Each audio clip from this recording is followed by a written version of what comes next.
नमस्कार। आज आपण मानक ପାଇଁ କି କାହାଣୀର शीर्षक ହେଲା ବନ୍ଧୁ ଦୁଇଟି ସ୍କେଚ୍। ତାହେଲେ ଶୁଣିବା। ପ୍ରଥମରେ, ଆଜି ଆପଣ ଘରକୁ ଯାଇପାରିବେ। ଆପଣ ଏବେ ସମ୍ପୂର୍ଣ୍ଣ ସୁସ୍ଥ। ନର୍ସଙ୍କ ଠାରୁ ଘରକୁ ଯିବା କଥା ଶୁଣି ଖୁସି ହେବା ପରିବର୍ତ୍ତେ ମନ ମାରିଦେଲା ମାଧବୀ। ଜାଣିନି ଘରକୁ ଗଲେ ସମସ୍ତଙ୍କ ପ୍ରତିକ୍ରିୟା କିପରି ହେବ। ସମୟ ଥିଲା ସମସ୍ତଙ୍କର କାମ ଅନାୟାସରେ ତୁଲାଇ ନେଉଥିଲା, କିନ୍ତୁ ଏବେ ସେ ସମସ୍ତଙ୍କ ପାଇଁ ବୋଝ ହୋଇଯାଇଛି। କିଏ କହୁ ବା ନ କହୁ ଅନ୍ୟ ଉପରେ ନିର୍ଭର କରିବାଟା କେତେ ଯେ କଷ୍ଟ, ଯିଏ ଭୁକ୍ତଭୋଗୀ ସେ ହିଁ ଜାଣିଛି। ପାଖରେ ସ୍ୱାମୀଙ୍କ ବିନା ଘରର ଅନ୍ୟ ସଦସ୍ୟ ଉପସ୍ଥିତ ନଥିଲେ। ପୁଅ ବି ତ ବାହାରେ ଥିଲା।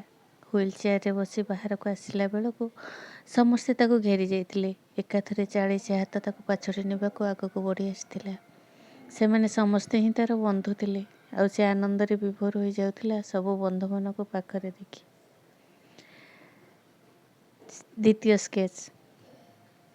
ସବୁଠାରୁ ନିରାଶ ହୋଇ ଫେରିବା ପରେ ଘରକୁ ବା କିପରି ଯାଇପାରିଥାନ୍ତେ ଶ୍ରୀହର୍ଷ ବାବୁ। ରାତି ପାହିଲେ ପୁଅର କଲେଜରେ ଆଡ଼ମିସନ୍ ପାଇଁ 30,000 ଟଙ୍କା ଦରକାର। ଏପଟ ସେପଟ କରି 20,000 ଯୋଗାଡ଼ ହୋଇଗଲା, ହେଲେ ଆଉ 10,000 ପାଇଁ ସେ ଚାରିଆଡ଼େ ବୁଲି ସାରିଲେଣି। ଅଫିସ୍ ଷ୍ଟାଫ୍ଙ୍କ ଠାରୁ ଆରମ୍ଭ କରି ବନ୍ଧୁବାନ୍ଧବ ସମସ୍ତେ ନାହିଁର ମୁଖା ଯେପରି ପିନ୍ଧିଛନ୍ତି। ଏମିତି ଚିନ୍ତା ଭିତରେ ସେ କେତେବେଳେ ଆସି ଜଗନ୍ନାଥଙ୍କ ମନ୍ଦିର ଭିତରେ ପାଦ ରଖି ସାରିଥିଲେ ସେ ନିଜେ ମଧ୍ୟ ଜାଣିନଥିଲେ। ଆଖିରୁ ବହିଯାଉଥିଲା ଧାର ଧାର ଲୁହ। ସେହି ଚକାଡ଼ୋଳାକୁ ଚାହିଁ ଚାହିଁ ନିଜର ଭାଗ୍ୟକୁ ନିନ୍ଦା କରି ଚାଲିଥାନ୍ତି ସେ। ହଠାତ୍ କାନ୍ଧରେ କାହାର ସ୍ପର୍ଶ ପାଇ ବୁଲି ଚାହିଁଲେ। ଆରେ ବିନୋଦ, ତୁ? ବହୁତ ଦିନ ପରେ। ହଁ, ମୁଁ ଏଇ 2 ଦିନ ହେବ ଆସିଲି। ସ୍କୁଲ ଛୁଟି ହୋଇଛି, ମା ବାପାଙ୍କ ଦେହ ବି ଭଲ ରହୁନି। ଆସିଛି ଏକାଥରେ ସେମାନଙ୍କୁ ପାଖକୁ ନେଇଯିବି। ହେଲେ ତୋ ଆଖିରେ ଲୁହ କ'ଣ ପାଇଁ? ନା, ସେ କିଛି ନୁହେଁ। ତୁ କହ, ମାଉସୀ ମଉସାଙ୍କ ଦେହ କେମିତି ଅଛି? କଥା ଏଡ଼ାଇବାକୁ ଚେଷ୍ଟା କରନା। ସତ କହ, କ'ଣ ହୋଇଛି? ବିପଦ ସମୟରେ କାହାର ଟିକେ ଆହାପଦ ଠିକ୍ ମହାମନ୍ତ୍ର ପରି କାମ କରେ। ସେମିତି ଅନୁଭବ ଆସିଥିଲା ଶ୍ରୀହର୍ଷଙ୍କ ମନରେ। ଟିକେ ସେ ଚକାଡ଼ୋଳାକୁ, ଆଉ ଟିକେ ସେ ସାଙ୍ଗଟିର ମୁହଁକୁ ଚାହୁଁଥିଲେ।